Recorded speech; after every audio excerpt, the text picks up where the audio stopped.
Mike is going to be talking about continuous delivery applied. Thank you. All right, thanks. I want to, first of all, thank, while I have the floor for the last time today, I want to thank Fadi for putting together this awesome conference. And I want to thank him for allowing me to come and speak. Even though I'm officially not an Excella employee anymore, I'm an alumni. So thank you, Fadi. Thank you for coming, Mike. Okay, so if you guys have heard me talk about continuous delivery before, this talk is probably very similar to ones I've done in the past. So I will not be offended if you get up and do the kata. But there's some new things I usually tweak a little bit here and there every time I give this talk. You guys have heard me say this exact same thing before. This time I am not a director, not a directory of DevOps for Learn. So we'll dive right in. So who has read the book Continuous Delivery or knows anything about continuous delivery? So this is all going to be new. Okay. So I got some guys back there. Okay. So continuous delivery is what I like to call a mega topic. And this is the first time I've given this talk after all the preceding talks that we had today. And they've actually kind of teed up this talk nicely. So I have a lot of slides, like I have a couple slides of specification by example and test-driven development. I'm going to breeze through those when we get to them. But this topic is about how you as an organization or you as a team can deliver software as fast as possible. And this is a very simple definition of what continuous delivery is. A set of practices and principles for building, testing, and deploying in as fast and as frequently as possible. And so by saying you're doing things in a continuous delivery fashion or you're applying continuous delivery, you're doing a whole bunch of things. It's not just one thing. And it came from this book right here that came out, I think, in 2010 by Jez Humble and David Farley. And if you haven't recommended it and you're in IT, I highly recommend it. It will frustrate you because you'll be wishing you had read this book a long, long time ago. And this book actually really covers all of these topics here. So you can see we've had a talk on continuous integration. We had a talk on working effective legacy code.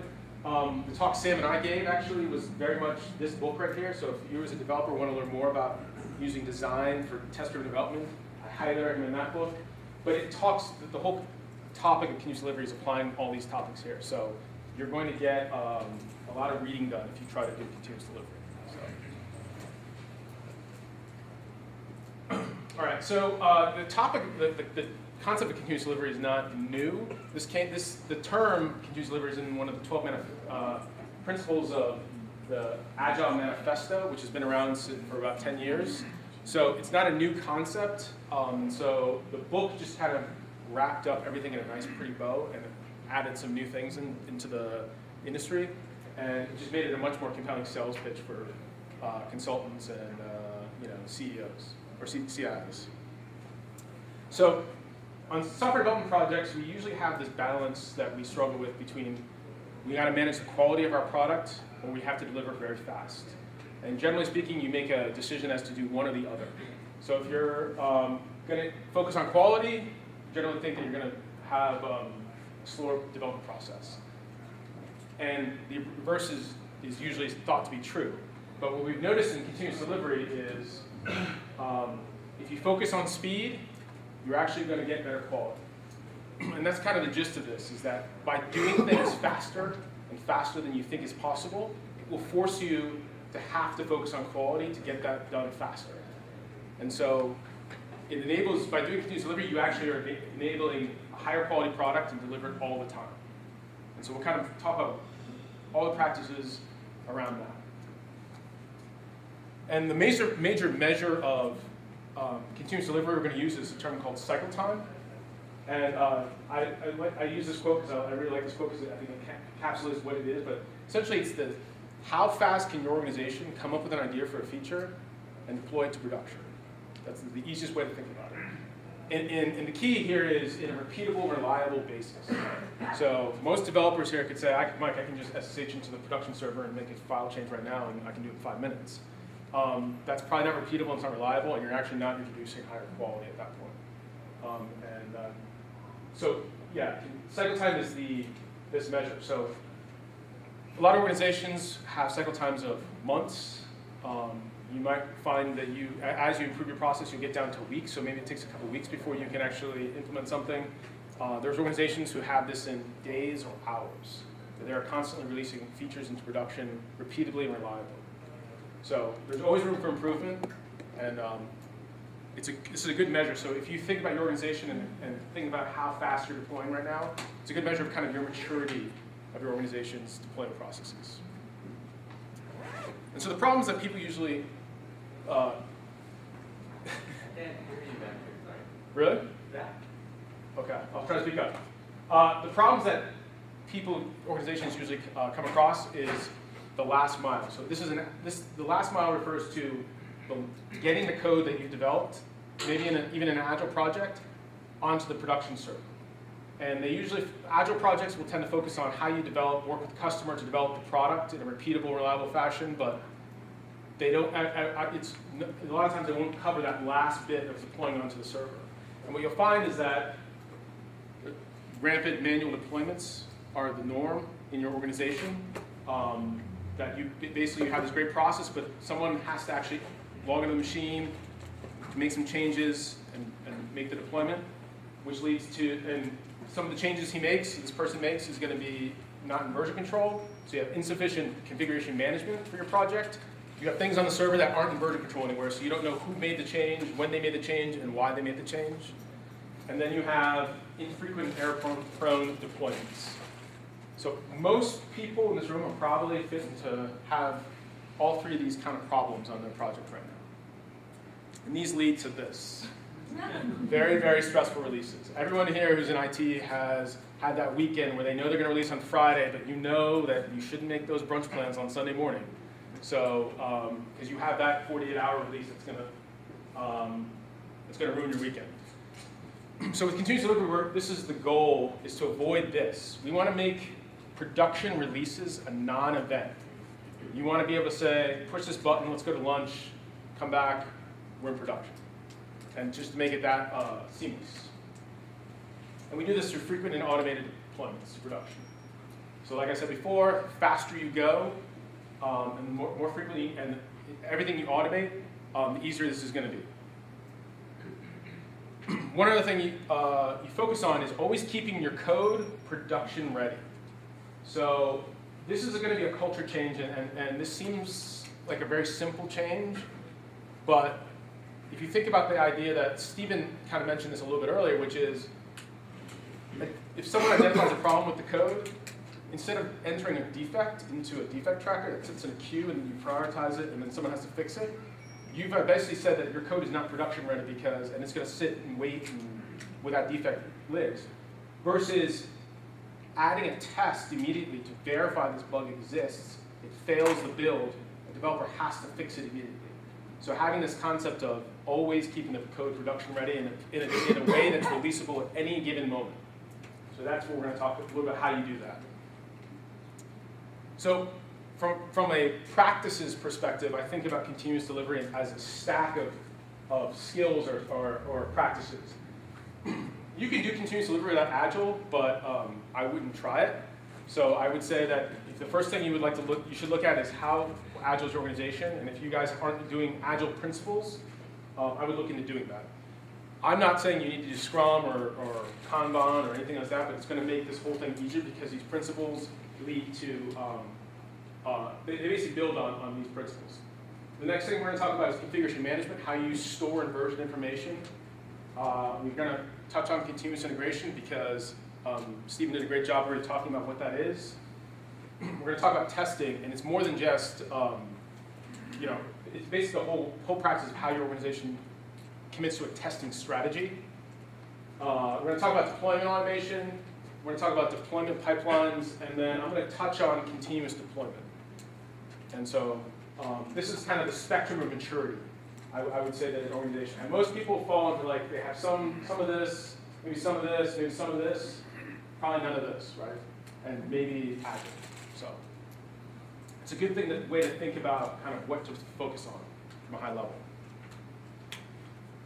So deployment pipelines are a concept that was introduced, it's more recent. So this is one of the newer concepts that the continuous delivery camp has brought to the table. And a deployment pipeline is an automated way of manifestation of your process for getting software from version control into production, right? And what this looks like is something like this. So this is a diagram of what a continuous or a deployment pipeline might look like. I also refer to them as build pipelines. I use that term interchangeably. But essentially what we're looking at here is the developer over here, we're checking code into version control. This triggers a build on the CI server, which each of these are a series of jobs. So Stephen alluded to this idea of a pipeline. So this job right here will run just the compilation and unit tests against your project code. Then you'll have another job that runs a series of static code analysis, integration tests. At this point, we'll deploy the code to a development server. And you can see that I'm pulling the code out of a binary repository that was built from the first stage to deploy that, and I'm pulling database changes out of version control. Then I run a battery of acceptance tests against this, and when I'm done, when I run my acceptance test, I have what's essentially called a release candidate. Now, if I commit a change that breaks a unit test, this pipeline fails, right? So I never execute these subsequent jobs. So if I pass everything, I have something that I say in this automated fashion, I can release this to production right now. And all the jobs on the left are fast running jobs. These are your fast jobs. You want this job to run within 10 minutes. So if you think about every single unit test in your system, you should be able to get feedback within 10 minutes of a developer making a change, whether they passed or failed. These jobs might run a couple hours, or maybe an hour or two, depending on the size of your application. But within a couple hours, you should be able to know whether you can release a change to production. What I've added here is a more realistic deployment pipeline, because here you have a release candidate, and this is where you would have maybe a QA organization taking that release candidate and saying, deploy it to our test environment where we can run our series of manual tests or exploratory tests against it. And then they may click a secondary button that say, this build, which is passed through our automated deployment pipeline, has also passed our manual QA. And we deem this ready for production. And at which point, operations can just push another button and push it right into production. So what we're doing is we're automating as much as possible, but we're also adding queues here for organizations to grab and push things into production or onto the next phase. We're going to come back to this concept of a deployment pipeline, and everything that I'm going to talk about is going to be filling in little gaps here and there on how to do this. But this is kind of the core of continuous delivery, being able to get your organization to draw a picture like this and to be able to do this repeatedly and reliably. Any questions? Okay. So I also want to start to distinguish between three terms, which you'll hear a lot, and there's a lot of confusion when I'm giving this talk. The difference between continuous integration, continuous delivery, and continuous deployment. So I see these as a spectrum of, like I said, of maturity. You need the one on the left to do the one on the right. So you need continuous integration to be able to implement continuous delivery, and you need continuous delivery to implement continuous deployment.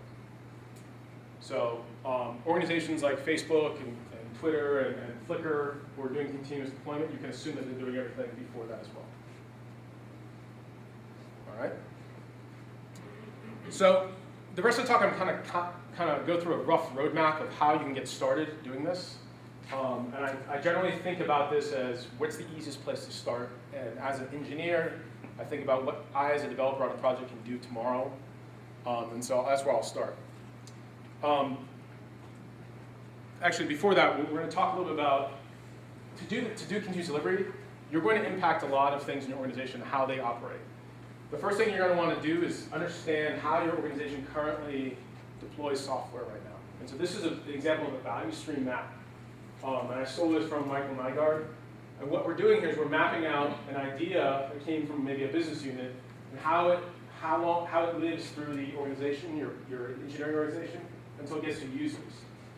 And what's important here is to selling concepts of continuous delivery is, in the value stream map, we have two sets of numbers here. The first set of numbers here are how long this process actually takes that adds value. So developing a wish list, we're saying adds value, it takes a day.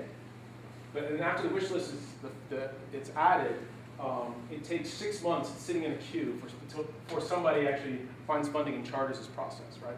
So these numbers down here are considered waste from a lean perspective. These numbers are considered value. So you can see that we have 97 days in this of valuable work being done, but it takes 315 days to actually get this done end to end. So you can measure the efficiency of a process just by saying this process is considered 30% efficient, which may or may not be terrible. But what this does is gives you a good baseline to start. So you can say, right now, it takes us 315 days to deliver a feature. And then as you start chipping away at continuous delivery principles, you can start showing how this process, you start eliminating waste here and here and here, and you can start demonstrating how your organization can be delivering much, much faster. So it's a good way to demonstrate value to the business. The second thing you want to do is understand the organization and who is going to be involved in these changes, because what we're going to talk about is not going to just impact you as a developer, or you as a tester, or you as a sysadmin. It's going to impact everybody in your organization. So if I'm a developer on a development team, I'm going to probably have to make changes to my team, but I have to talk to sysadmins, and I have to say, we're going to have to work differently together to deploy changes to production. I'm going to have to work with QA to say, we're going to have to work differently how we verify changes. So you're going to have to identify all the parties that are going to be impacted and start establishing relationships with these people. And it's going to be hard. It's also important to understand who outside of your engineering organization or IT organization might also impact your ability to do some of these things. You don't want to get surprised by someone like legal or auditing coming in and saying you can't do what you just spent 6 months doing. Okay, so we're going to go over some of the practices for developers. The first one is test-driven development. We've already talked about this, so I'm not going to go into this. But I highly recommend, if you're not a developer right now, doing test-driven development. And I'm not talking about just writing unit tests, full TDD. So I won't belabor that point. And this enables you to do evolutionary design. So as a developer, start getting out of the practice of doing big upfront design and start thinking about how you can write code and learn how to evolve your application as more and more information gets known. So I love this picture. The third thing is automate your build. So I think Stephen also mentioned this as part of continuous integration. If you don't have a build script right now in your project, I would recommend doing this now.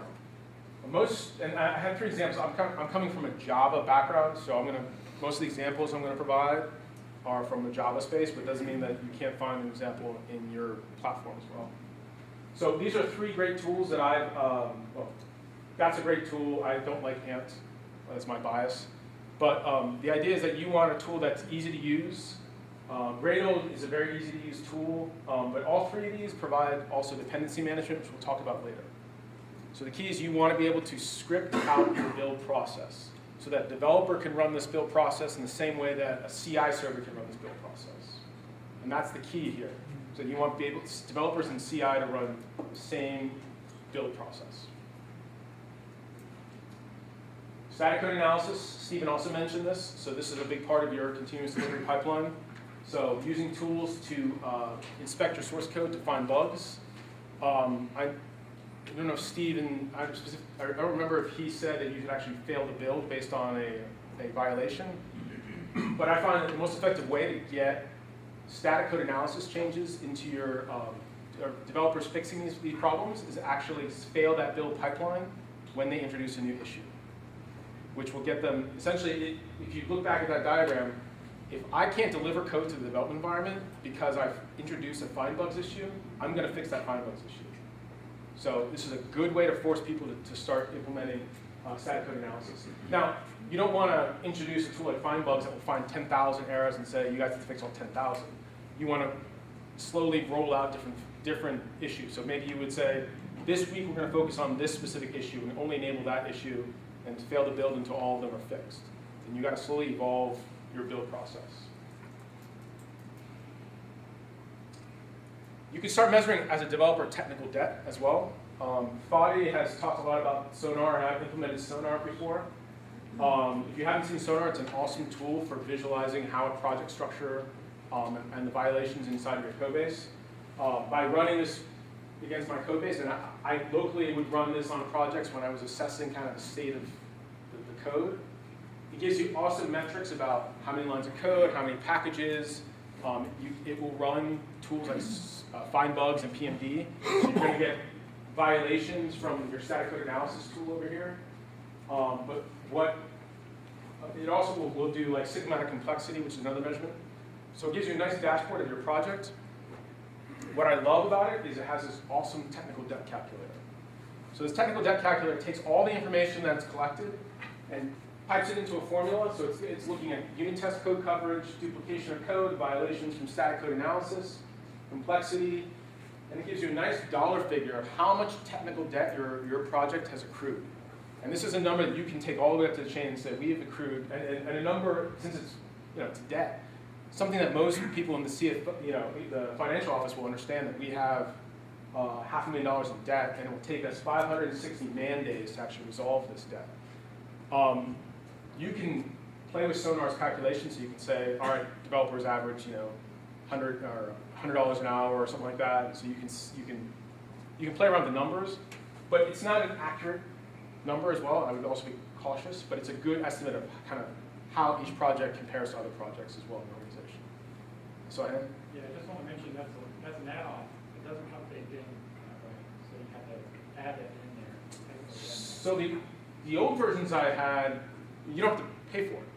You don't have to pay for Okay, it. yeah. You have to set it up. So if you're setting up seminar for the first time, like, okay, where's my debt? Right. You have to go in and install that Right. top. So Right. it's not a big deal. It's just if you're looking for it right away. Right. Yeah, and what Sonar is going to be really great as a developer is to find the places where you're going to have the biggest problems. So it's going to point you at packages and modules in your code or components that are poorly designed and need your attention immediately. And you can run, it's a server product, but if your organization is kind of stingy with giving servers out to you, you can run this on your local machine just as an example and start building buy-in. Why would you want to highlight the technical? Because you might want to recommend that. Well, so it depends on how your IT organization is. If you're the developer or the technical lead, I'm just wondering, like, why would you want you want people above you to understand that there's a need to invest in the quality of your product, right? So some organizations may have,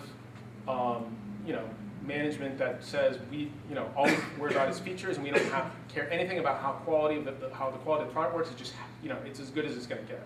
You want them to see in a quantifiable way whether the quality of your product is good or not.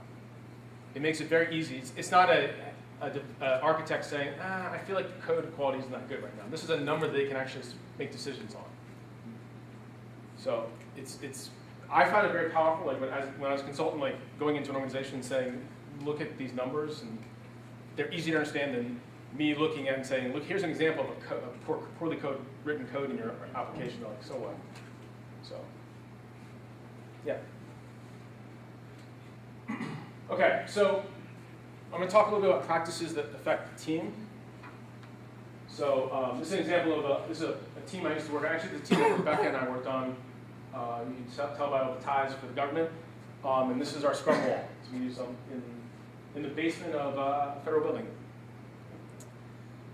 So Agile, I mentioned this before. I think Agile is a big part of being able to do continuous delivery. How many people are actually running on Agile projects right now? All right, so I'll move right on.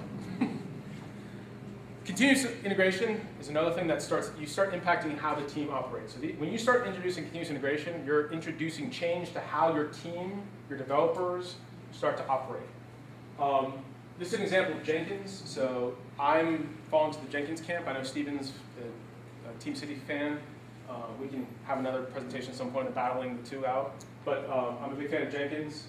But when you think about continuous integration, I like to emphasize the fact that this is not just about getting a tool and installing it into your organization. Continuous integration is about these practices right here and how they change how your engineering organization works. So developers need to check in every single day. If you're not checking in once a day, it's an indicator that you're working on, you're not integrating often with your team, but you're also working on code changes in large batches. You as a developer want to, like if you go back to our TDD examples, I would write a failing test, pass the test, refactor, check in. Failing test, pass the test, refactor, check in. I was checking in every 15 minutes at least.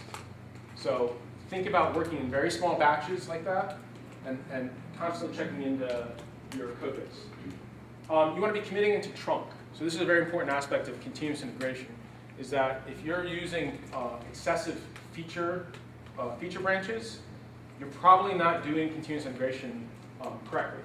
Everybody needs to be pointing at the same branch, and you need to see everyone's changes immediately. Now this has implications, especially if you're used to doing feature branches, and I'll touch on that in a little bit. We talked about automating the build. We haven't really talked about keeping it fast. So a big part of continuous delivery is that we, as an organization, want to get feedback as fast as possible when we introduce change. I introduce a change, I want to know what I broke, and I want to know it now. So if you don't take care of your build process and keep it fast, it's going to impact you very quickly. The impact is going to be that I'm a developer. I don't want to run the build process because I don't have 25 minutes, 30 minutes to wait around for it to tell me whether I broke the build or not. I'm just going to check in code and then let somebody else tell me. And if I don't have continuous integration, I'm going to check in code and let QA tell me. You want developers to have the tools to immediately tell whether they broke something, and then that way you're going to eliminate code change errors before they even get into version control.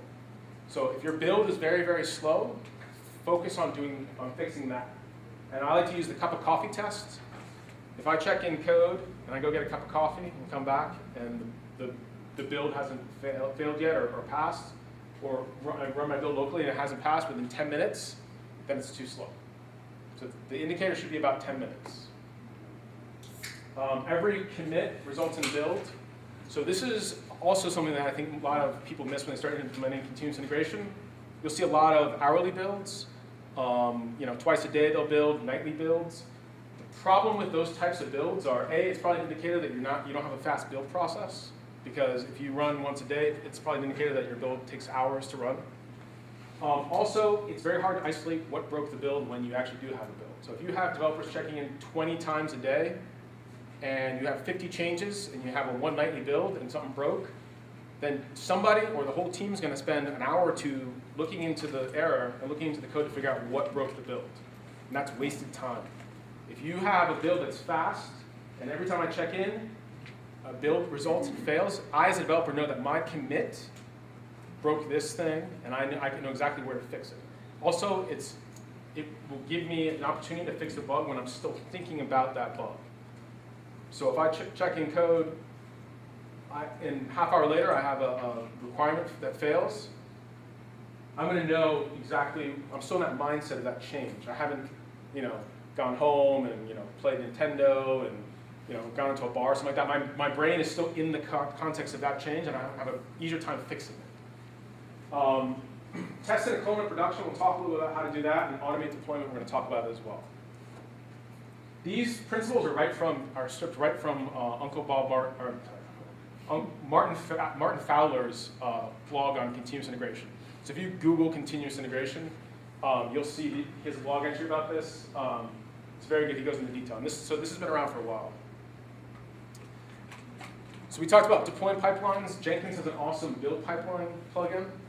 So what this allows you to do is start to visualize my commits over here on the left and how they progress, passing or failing through my build pipeline.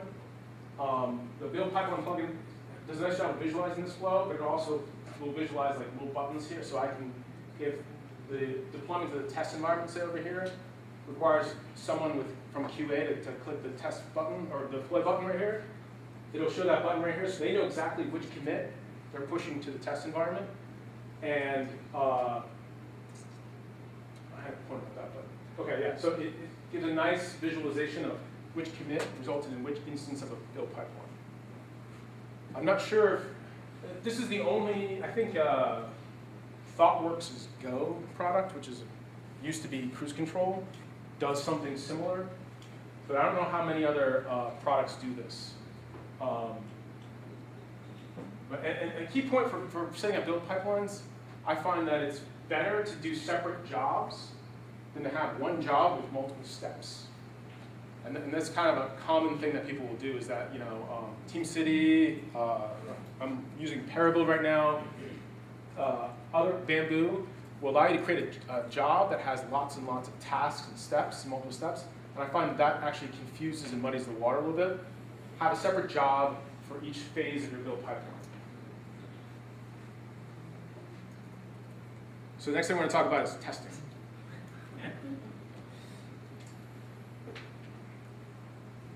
So I talked a little bit about this earlier. In fact, this is pretty much the same slide. As an organization, you should start coming up with a comprehensive testing strategy. You should look at your how you guys automate tests and say, we're going to have to take this approach for automated acceptance tests, and hopefully you're following Rebecca's and Stephen's advice about specification by example, how we're going to automate performance tests, how we're going to automate security tests, integration tests, and unit tests, etc. These, like I said before, focus on internal quality. Those focus on external quality. And what I mean by that is external quality is generally something that the user can perceive, right, or interact with. Where internal quality is going to be more about the design and inner workings of the system. One other thing that I don't have a slide here, but talking about the strategy of your organization is, as an organization, engineering and QA should definitely be working together to figure out how to test a feature as a unit test or a requirement as a unit test, because you're going to get faster feedback on your unit test than you are going to get on your acceptance test. So you want to push down your tests as much as possible down to the fastest feedback mechanism, which is unit tests. So there's the DC Agile software testing user group, which meets around here, and the guys from OPowered do a lot of presentations there. They're a local organization. And their QA department will talk about how QA and developers will sit down and they have this requirement, and they'll say, can we test this as a unit test? And if the answer is yes, then the developers will test it as a unit test, and they'll just kind of track that it's a unit test. And the reason is they can get much faster feedback, and they don't have to do a slow UI test to get that feedback. So they're still focusing on testing as much as possible. They're just trying to push the test down to the fastest part of the application they can. So this is a nice diagram from the Growing Up Oriented Software Guide by Textbook, and it just shows the amount of feedback you're going to get from tests on the type of quality. So a unit test will give you very low external quality feedback. So like I said, you're having these conversations with QA, you might say, we can't test this as a unit test, we need it as an end-to-end test. Whereas the inverse is true, where end-to-end test will give you very little indicator of the internal quality of a component. So they're good. You need a testing strategy that covers both. You can't just do one or the other. This is another important point, that testing is not a phase in your life cycle of your application. If you have a development phase and a QA phase, you're doing it wrong. And you're not going to be able to do lots of what we've been talking about, our continuous delivery. Requirements and testing are two sides of the same coin. By the way, I don't know if this is actually the same coin. But you need to see your requirements, and Rebecca and Stephen talked a lot about this, but a requirement or a user story has verifications that it exists in the system, that it's working in the system. Those are your scenarios. And those should live together.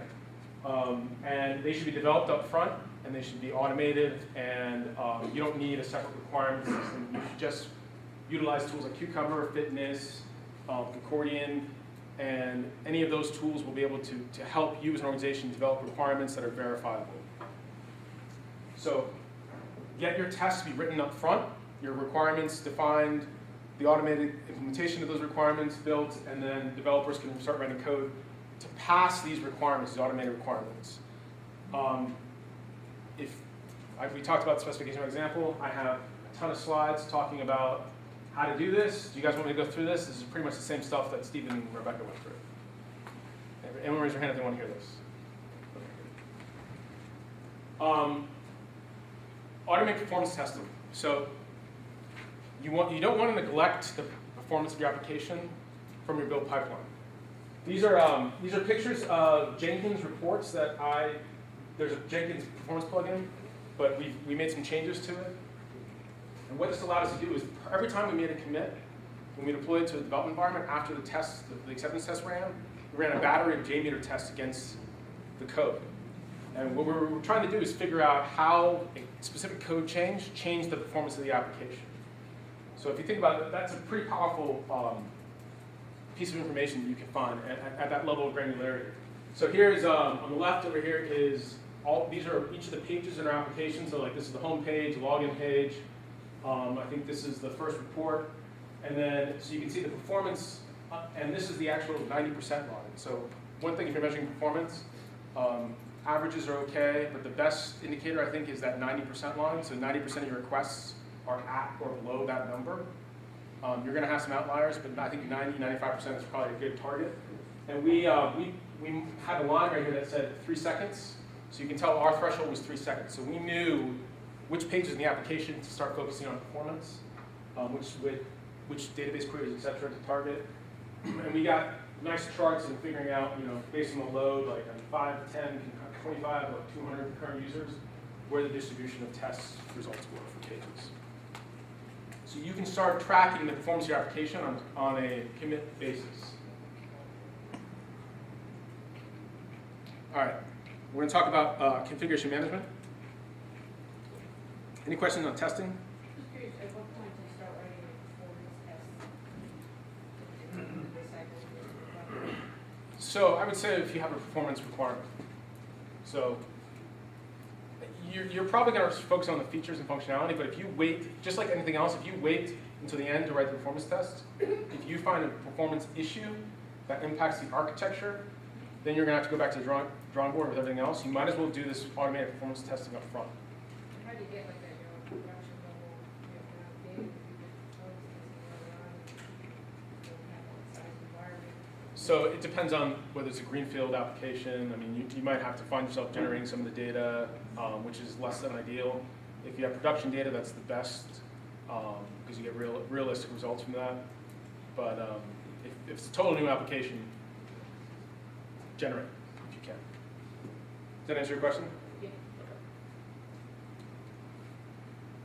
Okay, so the first thing I'm going to talk about is version control. Most of you have version control. I won't ask someone to raise their hand if they don't have version control, but you know who you are if you don't. Get it tomorrow. But I'm very opinionated about version control. I have fallen in love with Git and Mercurial, and if you're not using distributed version control tools, I would say think about it, but don't jump to it because they're actually very hard to use as well, but they're very powerful. Subversion, tools like Subversion are awesome because they're lightweight, they get the job done. They're centralized, but for most of the time that's okay. I'm sorry if you're like a Rational rep, and I've given this talk where there's an IBM rep in the room, and I didn't go over very well.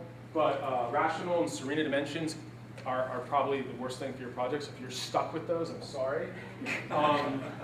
But I actually have been on a project where the developers were checking Git, and then we would push changes periodically to synchronize with the blessed version control system, which was Serena. So the developers could get this powerful, very fast version control tool, and then the CM guys, auditing guys were very happy because all the changes were still in their version control system. So it's a way you can do that. But definitely get a version control tool if you don't have one. A good one too. And so this is another thing is if version control tools should not get in the way of the development team. My problem with version control tools like Perforce, or not Perforce, but Rational and Serena is they are cumbersome to use. I mean, they have very heavyweight GUIs that I have to load up, and then they'll maybe sync up with my file system, and then they're doing a lot of networking stuff. Like they just get in the way and they're cumbersome, and they slow down my cadence, my ability to commit very fast. You can watch a Git developer from the command line be 10 times more effective than anyone using a Rational clear case. So they should just get out of the way and let people be productive.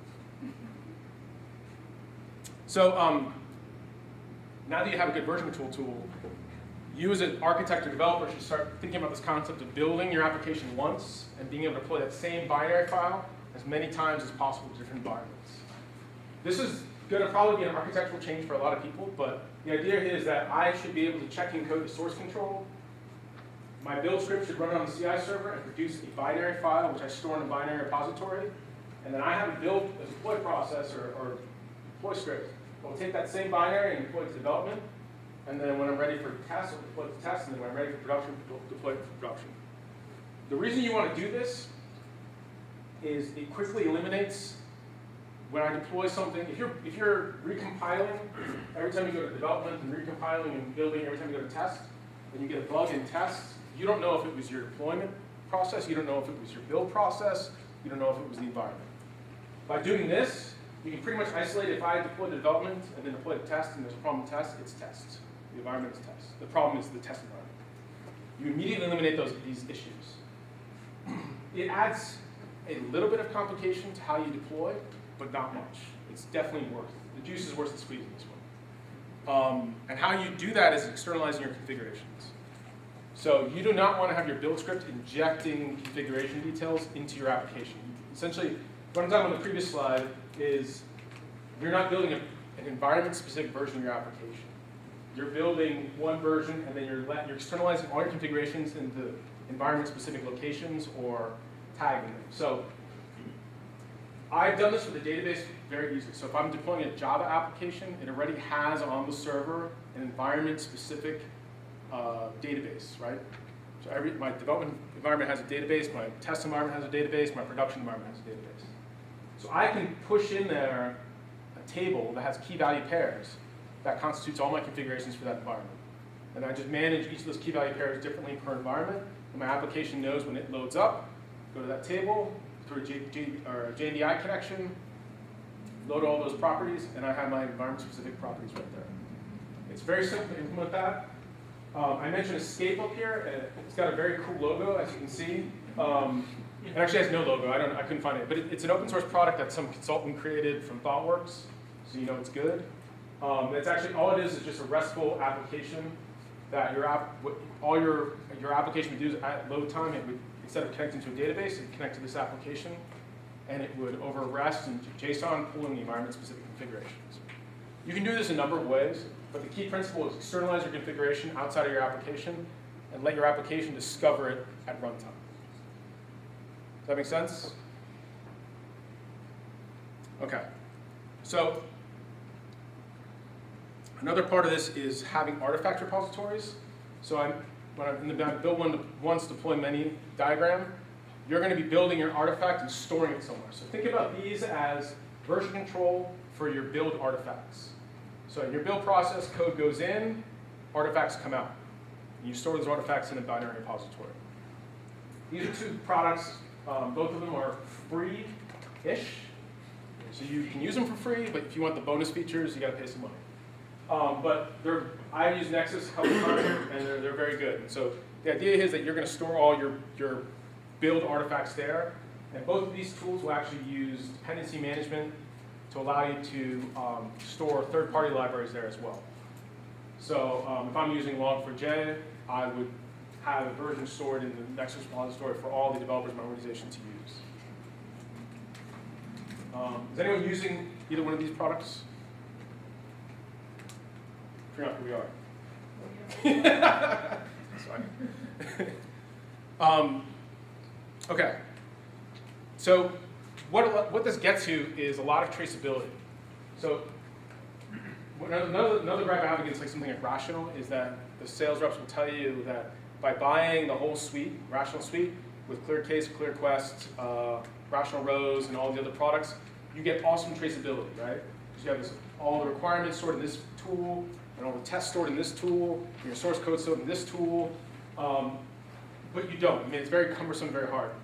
With very, very easily, you can get simple traceability by using just version control and the CI server.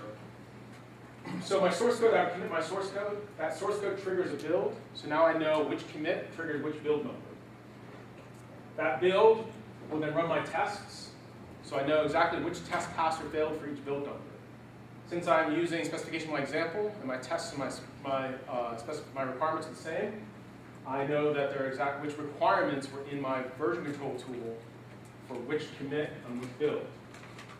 If I'm a good developer and maybe I'm fixing a production issue, in my commit statement, I mentioned which JIRA ticket I was working on.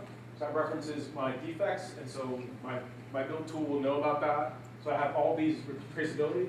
And then my build resulted in a binary file that's stored in Nexus. So now I know exactly which binary file was resulted and all the tests in it. So I have all this awesome traceability with a very simple architecture.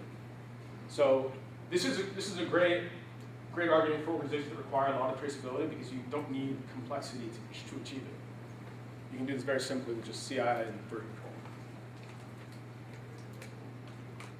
So This slide's more of a note that in my travels as deploying continuous delivery, I found one of the biggest problems is version numbers. And this seems like one of those things that would not be a problem. But if you think about, how many people use Maven? Or, okay, sorry, all right. You guys will run into this problem if you're trying to do continuous delivery, and the whole concept of snapshots, because if you think about you're building a new version of your application, in theory, every commit, what are you going to call that version number? And then you have, so maybe you've worked out the version number scheme for that, and then you have all these versions sitting in some type of repository. When do you purge this? So it's a problem that hasn't been solved very well, and I find every organization solves this differently versus having a nice, neat, common solution. I'm not telling you I have the best answer for this right now, but this is more kind of a cautionary tale. When you start trying to apply these things, start thinking about how the version number system is going to work, how you're going to generate your version numbers, how you're going to promote things, how you're going to kill things, etc. Just something to think about, really. I swear next time, every time I give this talk, I say next time I'll have a better answer, and I never do. So another thing with configuration management, it's the concept of branch by abstraction.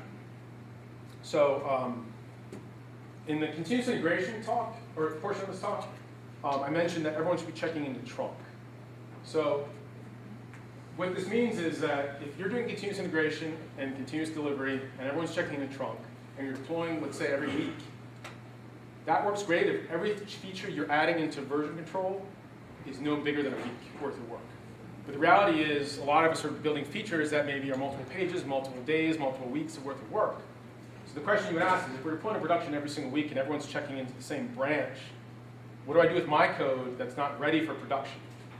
The common solution to that is feature branching, right? So I would say I'm going to create my own branch, work by myself in isolation until my feature is done, and then I'll integrate, and I'll introduce all these merge issues, and I'll solve the merge issues, and then I integrate all these other integration issues that me and my team have, and it becomes a nightmare because now everyone's feature branching all over the place. Branch by abstraction is a different approach, and essentially what you're doing is you're saying every single line of code that everyone develops in trunk goes into production when we deploy to production. If that feature is not ready for production, you turn it off. So if you think about, Facebook was just recently talking about how every single feature for the next 6 months in Facebook is already in the production server. So if you think about their code's already on the server, they just haven't turned this code on yet. So this is an example of how you use what's called a feature toggle. So I would say here, if this user is considered part of the beta tester, I don't know if anyone uses Gmail. You guys get notifications recently. Some of you guys get notifications about the new search, and you're trying out the new search. More than likely, they had a feature toggle like this that said, if you're considered part of the beta tester group, so if you didn't get this email, you're not part of this group. So you don't know about this. I got the email. I'm part of this group. But it will show me the new search feature. Otherwise, it'll show you the legacy feature, right? So now, there's complexity you're introducing here because now you have if statements and abstraction all over the place. But the advantage is that you can deliver constantly to production all the time. And maybe your feature toggles are defined in your database as an external configuration. So you know the production server of this feature can be turned off, so you can safely deploy all that code. To do this effectively, you really have to have a good testing strategy as well. So you might have a test in the pre-release or staging environment before you go to production that says, ensure all the feature toggles for the features that are off are actually off. So, I knew it. Question on this one. So, I mean, this works fantastically well if you have a new UI and a legacy UI, and this is a pretty big distinction, but sometimes you're just making improvements to your existing UI, which is not completely ready. So it's kind of this gray area that we still exist in. Right. So what you'll find is the answer is not something you're going to like because it's still going to be, if you're making small changes, hopefully to the UI, hopefully they are actually small changes. But what if they're not small? If they're not small, then you're actually going to do still something like this. But you may actually have a separate UI, say a separate style sheet or a separate set of pages you're going to use. Or actually a separate line of code that regular users won't access, right? One of the themes you're going to see is to develop fast, you're going to actually make some concessions that you wouldn't normally make, right? So I would actually duplicate some UI logic, have pages that maybe are duplicated because one is using the new UI and one's using the old UI, right?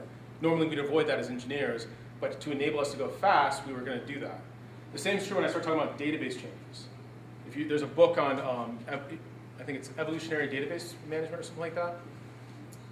In order to slowly evolve, quickly and rapidly change the database continuously in the same fashion, you're going to do things you wouldn't normally do. Like, if I want to make a change to a database table that's going to impact a lot of features, I might make a copy of that table and change that table, a copy, and then you eventually roll back. So normally we wouldn't do that because we actually want to do big bang releases where we just do this version only exists in the production server and not this other version.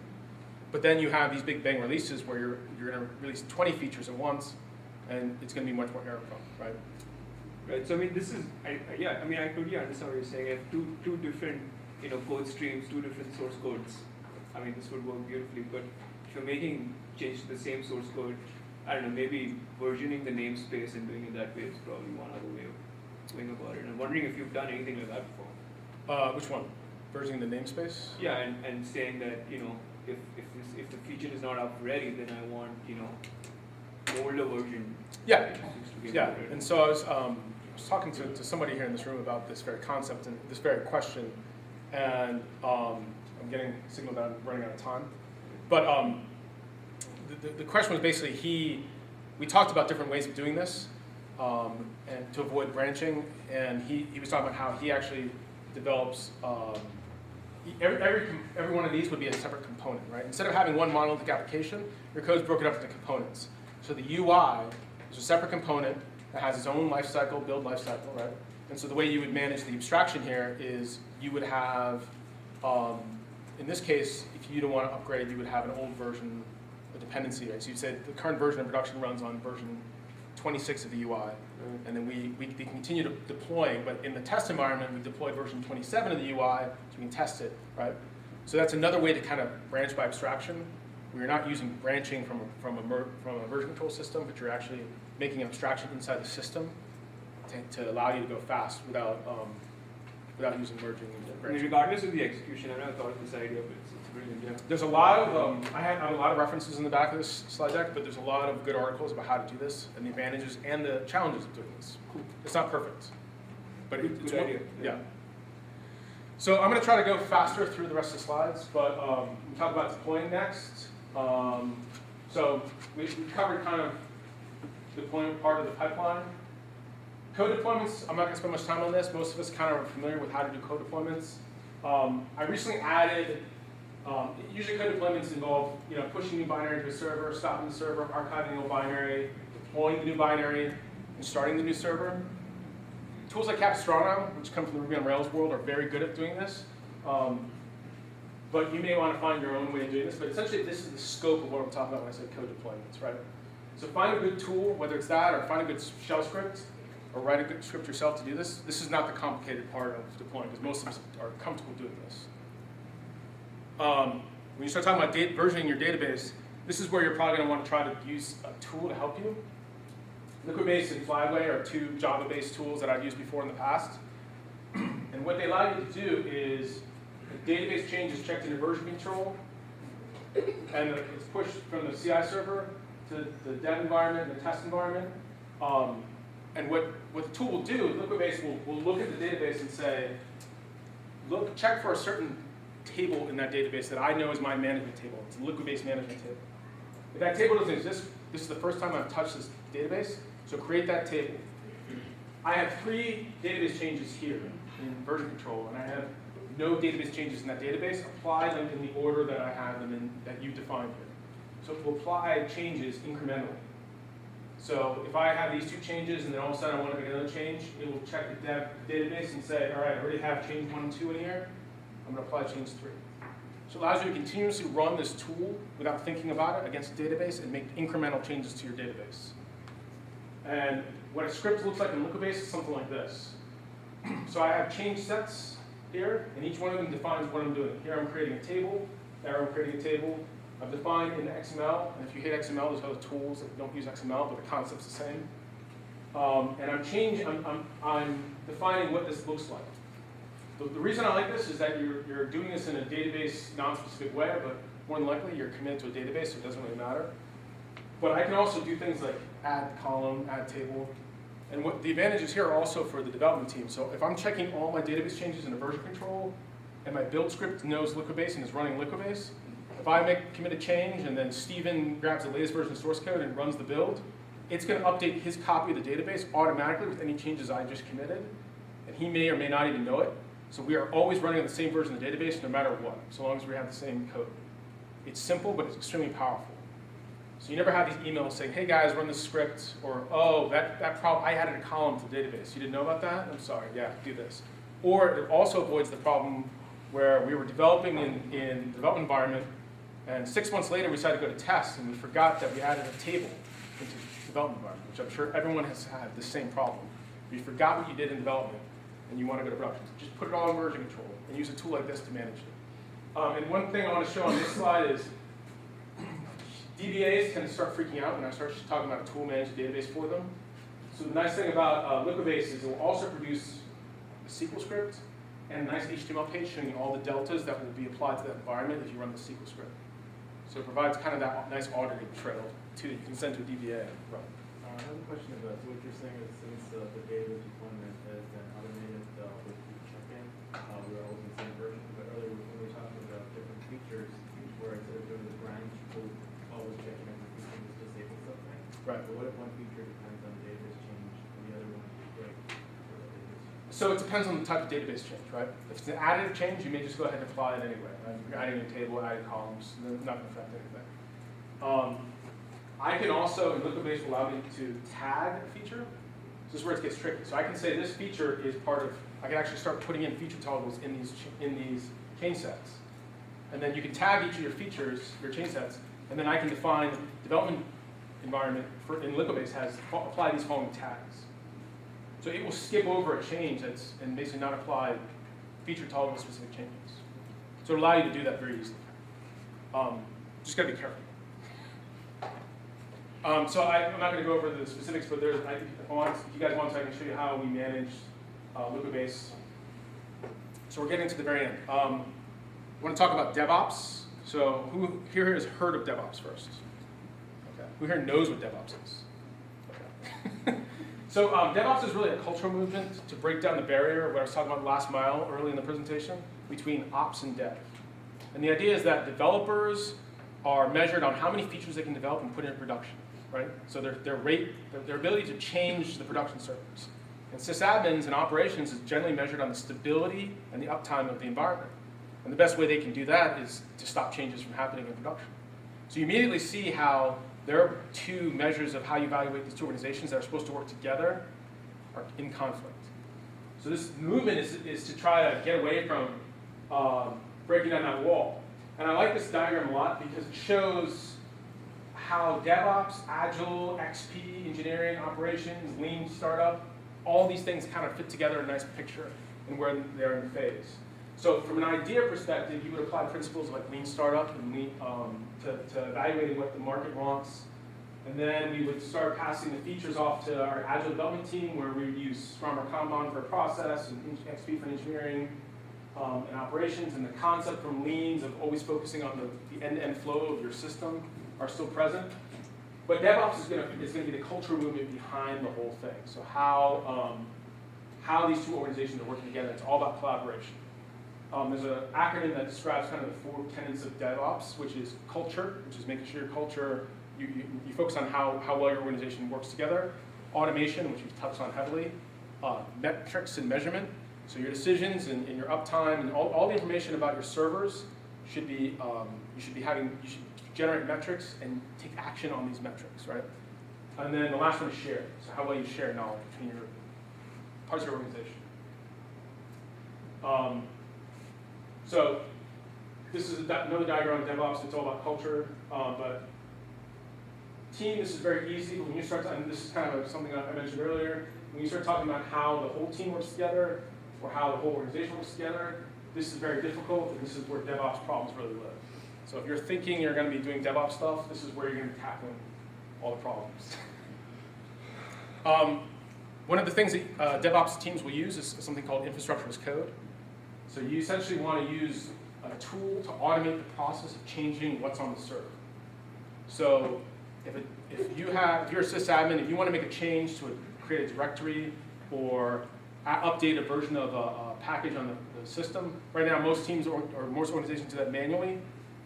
Tools like Puppet, Chef, and Ansible will do this in an automated fashion. And what they'll do is they'll manage the actual operating system level. So you essentially think about it when you're doing a deployment. Tools like Ansible, Puppet, Chef will make sure that your is going to execute it. If you know Linux, it's going to update the APT repository with another repository to use. Then it's going to add a key. It's going to do an APT update, and then it's going to install this package for MongoDB, and then it's going to ensure that the MongoDB service is running. So right here in this whole script, I'm able to basically this Puppet can manage and create a MongoDB server just by using this. The idea is that you would use these scripts, check them into version control, because everything in your system should be coming from version control, and then be able to automate and deploy and repeatedly do that. And if you have questions about these tools, Sam, is a Puppet certified professional, knows a lot about Puppet. I know a fair amount. But another tool that I want to mention is a tool called Vagrant. And Vagrant is it's an awesome tool. It's a Ruby interface to VirtualBox, which doesn't sound very exciting because it's just VirtualBox, just a VM tool. But what it really does really well is it understands Puppet or Chef. So what that allows me to do is I can write a project in Vagrant that says I want an Ubuntu Linux 32-bit operating system, and here's the Puppet scripts I want you to apply, and it will run it all locally, so I can run with just one command. It will download the operating system, take the scripts, apply the scripts, and I can have exact replica of what my production server would look like down to every single change right there on my local machine. So this allows you to test your production server on your local environment or play with the changes using Puppet or Chef. I mentioned metrics as part of DevOps. And so one of the things you definitely want to start thinking about is how do you monitor? I say monitoring sucks because all the guys, the great DevOps guys in the industry, think that all the great tools in monitoring still suck. And so if you Google monitoring sucks, it's a great resource for finding out all the monitoring tools out there. Sometimes I can't understand if they actually think they really suck, or they're just kind of making a joke. But these are some of the more popular tools. Logstash is like a tool for logging. This is for monitoring. Graphite's an awesome tool for measuring or monitoring or showing real-time metrics of your organization. So think about how you guys are monitoring. And this is my last slide, so don't worry, Fadi. Continuous deployment is kind of the end of the road for continuous delivery. This is the concept that every single commit goes into production. So that is a scary environment for a lot of people, but this is a great slide showing how Flickr measures this. There's a page on Flickr that you can find that has this real statistics, and it shows you how many times they deploy and who committed changes that goes into production server. If you have any questions, feel free to contact me. I'll send out the slides. They have tons of resources on everything I mentioned, so you guys can do more research. And I will be around if you guys want to ask questions. And thanks a lot.